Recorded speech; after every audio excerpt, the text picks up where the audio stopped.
위치제어에 관한 이게 3부 시작하겠습니다. 다음으로는 컨트롤 블록 다이어그램에서 위치제어 다이어그램이에요. 맨 위에서 다이어그램을 보시면은 위치제어 다이어그램, 속도 피드포드 아래에 있죠. 이 위치제어 다이어그램에서 어떤 펄스가 나갈 겁니다. 그때 이 위치제어 다이어그램에서 중요한 파라미터죠. 1에 0에 0 파라미터입니다. 잠시만요. 1에 0에 0 파라미터를 한번 보겠습니다. 보시면은 위치 제어 시스템의 응답을 결정할 수 있다라고 나오고요. 그리고 위치 루프 게인을 높게 설정할수록 포지셔닝 시간을 더 빨리 얻을 수 있다. 그러나 너무 높이 설정을 하면은 진동의 원인이 된다고 얘기가 나와 있습니다. 그래서 자,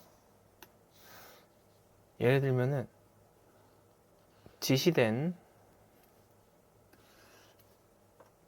명령이 이렇게 있다고 칩시다.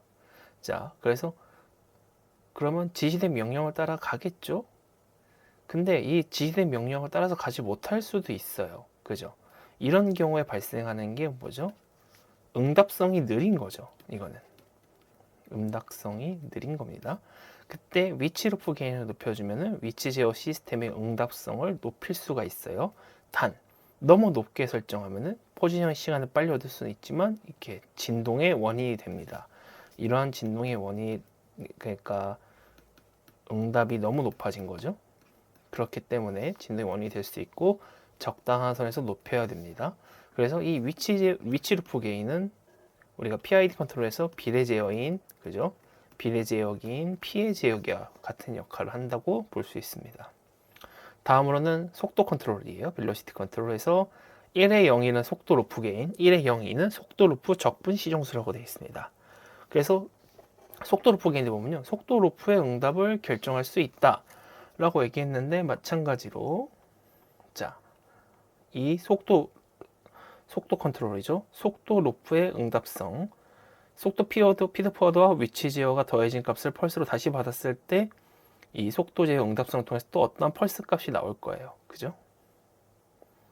그러면 그 루프의 응답성을 결정할 수 있고 높은 위치 루프 게인을 설정해서 전체 서버 시스템의 응답을 높이려면 이 속도의 루프 게인의 설정값도 높여야 한다. 그러나 너무 높이 설정하면 진동의 원인이 될 수 있다고 했어요. 마찬가지 이런 얘기죠. 자, 이렇게 입력이 나왔다고 칩시다. 자, 너무 높아요. 너무 높게 따라가다가 치고 내려올 수도 있어요.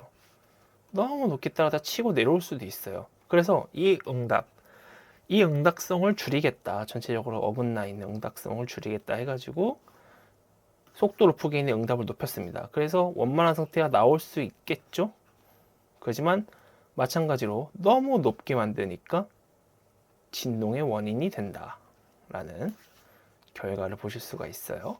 그래서 이 속도 루프는 우리가 D라는 미분 제어기와 같은 역할을 하고요. 그리고 속도 루프의 적분 시정수는 속도 루프의 적분 시정수 설정값이 작을수록 정지 상태에서 편차를 0으로 더 빨리 접근시킬 수 있다. 이게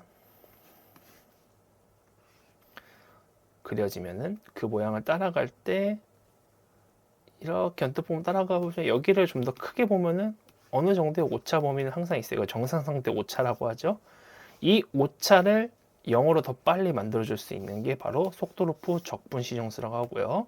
이걸 가지고 우리가 I인 적분 제어기와 같은 역할을 한다라고 볼 수가 있습니다. 자, 그럼 다음 장 볼게요. 자, 다음은 이 마찰 보정에 대해서 얘기를 해볼게요. 마찰 보정은요,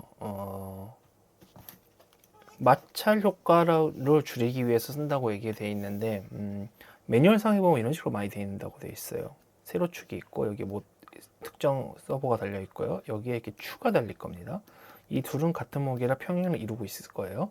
자, 여기서 이동을 합니다. 이동을 할 때 추와 같은 무게를 이동하지만 이 추로 인해 발생하는 일정 오프셋 토크라는 게 존재해요. 이 토크에 대한 보상을 미리 넣어주는 거죠. 근데 이게 제가 봤을 땐 토크 피드 포워드와 같은 역할을 한다고 보는데, 근데 또 이제 제가 이런 류의 설비를 지금 사용해 본 적이 없어서 뭐라고 정확히 말씀을 못 드리겠어요. 그래서 혹시나 이런 거에 대한 내용을 알고 계신 분은 말씀을 해주시면은 제가 그에 대해서 분명 보완을 해가지고 다시 말씀을 드리도록 하겠습니다. 자, 다음으로 토크 필터 시정수입니다. 토크 지령 부분에 삽입된 1차 지연 필터의 시정수를 넣을 수가 있다 라고 얘기되어 있는데, 보시면은 여기죠. 이 토크 필터, 노치 필터까지 지난 다음에 발생하는 필터 값이에요. 이 토크 필터가 시정수가 있다는 건 뭐죠? 정상 상태 값이 여기 있으면은 이 시정수 0.63 이 지점에 이 시정수를 설정할 수가 있는데, 진동 억제가 될 수 있다. 그러면 이제 응답성이 시정수가 늘어나니까 낮아지겠죠. 대신 진동이 커질 거고요. 응답성이 낮아지고 진동도 낮아지겠죠. 그리고 만약에 이 시간을 매우 짧게 하면은 응답성은 높아지나 진동도 같이 커지게 될 겁니다. 그래서 적정한 시정수를 찾아서 입력을 하시는 게 제일 중요하고요. 그 다음에는 토크 한계 선택입니다. 토크 제한법 여러 방법이 있는데, 일반적으로 여기 이 1번을 많이 사용하죠. 이 파라미터 값인 500%에 딱 맞는 토크만 나올 수 있습니다. 자, 그 다음에 외란 토크 교정 보정 게인이에요. 외란 토크 보정 게인은요, 보시면은 어디 있죠? 이 외란 관찰자 여기 있죠. 근데 자세히 보시면은 전류제가 토크 나가서 모터가 회전을 하고 속도 검출을 받아서 외란 관찰자가 동작을 해요. 그렇다는 건 뭐죠? 우리가 정해진 이제 토크 필터까지 끝내서 어떠한 토크 한계에 맞는 전류제의 응답을 따라서 자, 회전을 했어요. 펄스만큼 회전을 한 거죠. 그러면 인코더를 통해서 그 전류 값이 얼마 보낸 거잖아요. 일정한 토크만큼 보냈으니 일정한 속도가 나와야 되는데, 그만큼의 속도가 안 나오니 외란 관찰자 입장에서는 야, 이거 뭔가 이상하다, 속도가 안 맞으니까 추가해라가 되게 되는 거예요. 그래서 이런 외란 토크 보정 게인을 자 마이너스 100에서 플러스 100까지 설정할 수가 있고요. 보면은 이 필터, 교란 관찰자 필터인 필터 시정수를 설정할 수 있어서 필터 시정수에 따라서 동작이 응답성이 늘어나겠죠. 그죠? 시정수가 짧을수록 응답성이 높아지고 그만큼 진동도 커진다. 소음이죠. 라고 해서 적정한 응답성과 적정한 진동수를 구할 수 있게끔 조율을 해줘야 합니다. 다음으로는 커런트 리스폰스 셋업이죠. 현재 응답 설정이 되어 있는데 아무리 봐도 이게 전류 응답 설정인 것 같거든요. 그래서 이 기본 설정에 관해 현재 전류 응답을 미세 조정한다 라고 되어 있는데, 그러니까 최종적으로 나온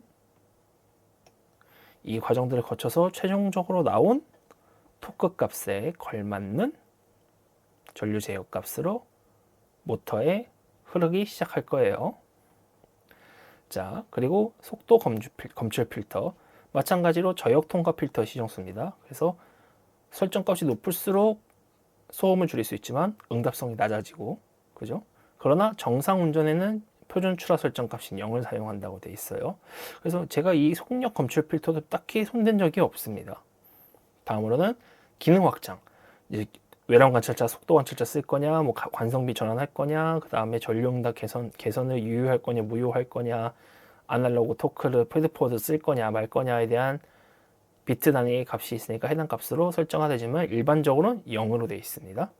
자, 그럼 일반적으로 0이라는 건 뭐죠? 모든 앞에 설명드린 외란 관찰자, 그 다음에 전류 응답 개선, 그 다음에 아날로그 토크 피드포워드 안 쓰죠. 근데 외란 관찰자 동작 설정은 항상 유효네요. 자, 그러면은 여기까지 했으면은 3부를 마무리 짓고 4부에서는 설명과 그 다음에 실제 모터를 가지고 한번 동작을 시켜보도록 하겠습니다.